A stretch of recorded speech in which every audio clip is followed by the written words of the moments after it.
Any Jehova ny tany sy izay rehetra eo aminy, izao rehetra izao sy ny mponiny eo aminy. Salamo 4:1. Miresaka hatrany ny eo amin'ny lalàna mifehy tany isika izay napetrak'Andriamanitra, lalàna tamin'ny andron'ny zanak'Israely.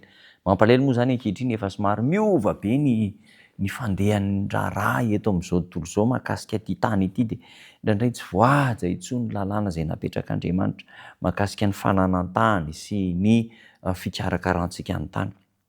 Ny tany mandritra ny 9 taona dia asain'ny tompon'ny tany teo amin'ny zanak'Israely zany no resaka antsika, ary tokony mbola mianatra amin'izao fotoana izao ihany koa izy io, raha ohatra ka tena manaraka drafitra napetrak'Andriamanitra isika. 9 taona dia miasa mamafy, mijinja, mamboly, dia vokatra ny tany, ary amin'ny taona faha-7 dia avela hiala sasatra ny tany. Io zany le atao hoe taon-jobily ny filaza azy, ka mitsahatra koa ny tany. Tsy ny olona ihany zany ny asain'Andriamanitra mitsahatra rehefa tonga ny andro faha-7, ny taon-jobily, fa ny tany ihany koa dia miasa. Rehefa tonga ny andro sabata isan-kerinandro dia mitsahatra, tsy miasa ny olona, ny tany koa tsy miasa.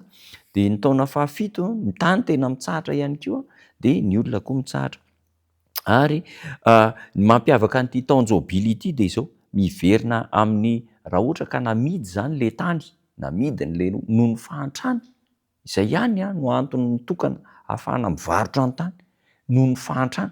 Fa tsy hoe manana projet hafa ianao dia tianao ampitomboana ny fanananao dia amidy ny taninao, tsy izany, fa noho ny fahantrany. Dia rehefa tonga hoe taon-jobily dia miverina any amin'ilay tompon'ny tany, ilay tany izay namidy.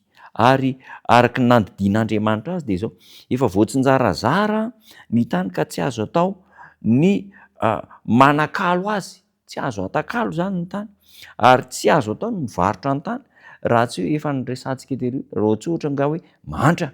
Ary dia izao, tsy manana fahefana tsy hivarotra ny tany, ilaina azo ny tany.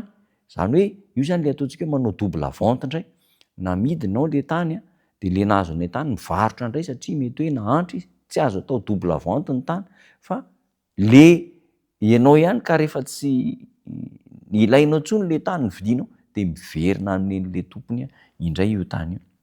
Ary dia miverina avy hatrany any amin'le tompony voalohany le tany, na raha tsy ao intsony le tompony voalohany dia miverina any amin'ny mpandova azy amin'io taon-jobily io. Mety hoe sanatria maty zany le nivarotra an'le tany, dia miverina any amin'ny zanany mpandova le tany. Ary ny antony dia ny hampahafantatra an'i Israely etsy an-daniny fa ny tany izay nomena azy vetivety dia Andriamanitra no tena tompony ara-dalàna, Andriamanitra ny tompon'ny tany. Ary etsy ankilany koa ireo izay manofa ny tany, zany hoe tsy tompony zany fa na mpanofa le olona io, dia tokony ho tsapan'izy ireo fa mpanofa ny tany izy, ary dia tsy natao hevitra manokana hoe ho azy mandrakizay ny tany. Io zany rafitra napetrak'Andriamanitra mihitsy. Lesona manahoana no tokony ianarantsika amin'izany toe-javatra izany, ho an'ny fiangonan'Andriamanitra, ho an'ny mpitarika ny fiangonan'Andriamanitra, ho an'ny isam-batan'olona, ny fianakaviana tsirairay izay nomen'Andriamanitra zara-tany. Lesona manao ahoana no nomen'Andriamanitra ho antsika momba ny fikarakarana ny tany. Tsy azo amidy ny tany, nomen'Andriamanitra antsika. Anangano hôpitaly ny tany, anangano sekoly ny tany, anangano trano izay hitoeran'ireo mpiasa an'Andriamanitra mety retirety na ireo zanaka aman-jafy, anangano amboleo ny tany, anao foto-drafitr'asa lehibe eo fikarakarana ny tanora, ny ankizy ny tany. Manana be dehibe ny sahan'Andriamanitra, manana be dehibe ny fiangonan'Andriamanitra. Aza amidy ny tany, hikarakarao ny asan'Andriamanitra, anaovy asa soa ny tany mba ahafahana maneho ny voninahitr'Andriamanitra. Manana anjara ny malahelo. Hoy ny sokatra masina amin'ny Salamy 4:1, manizingizina: any Jehovah ny tany izay rehetra eo aminy, izao rehetra izao sy ny mponiny eo aminy. Mavesa-danja ny lesona, mafy be, mafy fiantraika ny hafatra, kanefa izay no tari-dalana nomen'Andriamanitra antsika androany, hitahantsika ny tompo, ary indray lesona sarobidy avy amin'izany hafatra izany isika. Ndeha hivavaka isika.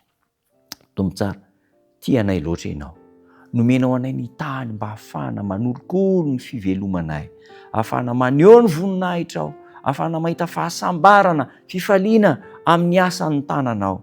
taio izay Andriamanitra mamelany elokay noho ny tsirambina nataony tamin'ny fikarakarana ny voarinao sy ny natioranao, ary amin'izao sisa izao dia hiezaka hikolokolo izay nomenao anay, amin'ny anaranao Jesosy Tompo.